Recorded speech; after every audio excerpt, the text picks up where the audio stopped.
তিনি এখানে লুকিয়েছিলেন এবং বলা হয়ে থাকে যে কর্মকাণ্ড হন এই আলতাফ তিনি আসলে নেতৃত্ব দেন এবং সেনাবাহিনী পুরো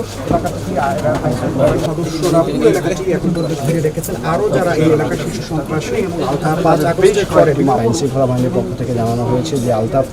পুরো উত্তরায়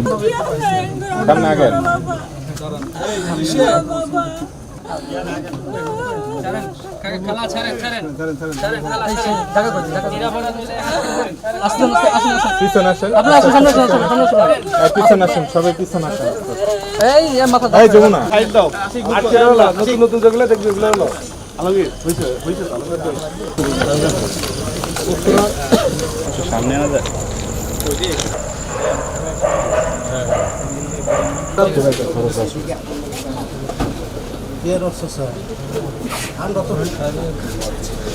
জি না স্যার আমরা আপনাদের পারলাম ঠিক আছে আপনার বিবৃতি শুনতে কিছু হয়নি, আপনার কান্না করেন না, ভিতরে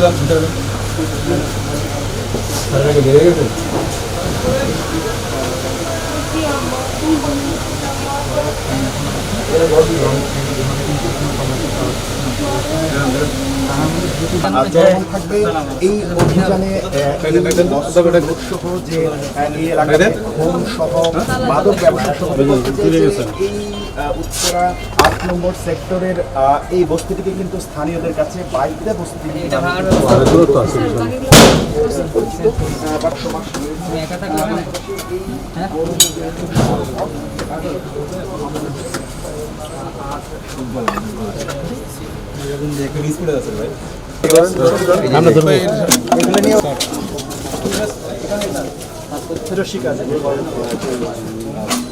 খুব সহজলভ্য যে অস্ত্র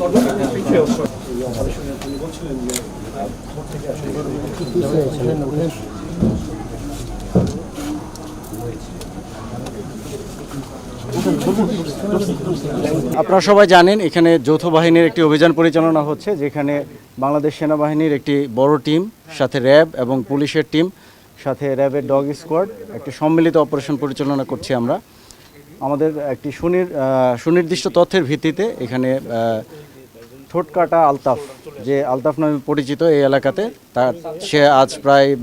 3 সপ্তাহ পরে তার এই যে নিজস্ব আস্থানায় এখানে এসেছে এবং তথ্যের ভিত্তিতে আমরা তাকে গ্রেফতার করেছি। এবং এছাড়াও আমাদের কাছে আরও কিছু সুনির্দিষ্ট তথ্য আছে, যেখানে এই বস্তিতে, যেখানে বেসিক্যালি 3টা বস্তি রেল লাইনের 2 পাশে এবং 8 নম্বর সেক্টরের যে এক্সটেনশনে যে বস্তিটা আছে, এই 3টা বস্তিতেই আমাদের যৌথ বাহিনীর লোকজন কর্ডন করে আছে এবং আমরা আরেকটু ভোরের দিকে সার্চ অপারেশন শুরু করব এবং আমরা আমাদের যে তথ্য আছে সেই অনুযায়ী 3টা বস্তিতেই বেসিক্যালি সার্চ অপারেশন করব। বাট মিনওয়াইল আপনারা অলরেডি দেখেছেন যে আমরা যে সাসপেক্টেড তাকে অ্যারেস্ট করতে সক্ষম হয়েছি এবং পাশাপাশি অ্যারেস্ট করাকালীন কিছু দেশীয় অস্ত্র পাওয়া গিয়েছে, কিছু মাদক পাওয়া গিয়েছে। বাট এটা অত্যন্ত ক্ষুদ্র একটা অংশ, বৃহৎ আকারে সার্চ আমরা ভোরে পরিচালনা করব এবং তখন আপনারা বিস্তারিত তথ্য জানতে পারবেন। আমাদের এই ধরনের তথ্য আছে যে উত্তরা পূর্ব থানা সহ অন্যান্য থানা থেকে যে ধরনের অস্ত্রগুলো লোড হয়েছিল, সেই অস্ত্রগুলোর একটা অংশ এই বস্তি এলাকায় থাকার যথেষ্ট সম্ভাবনা রয়েছে। এবং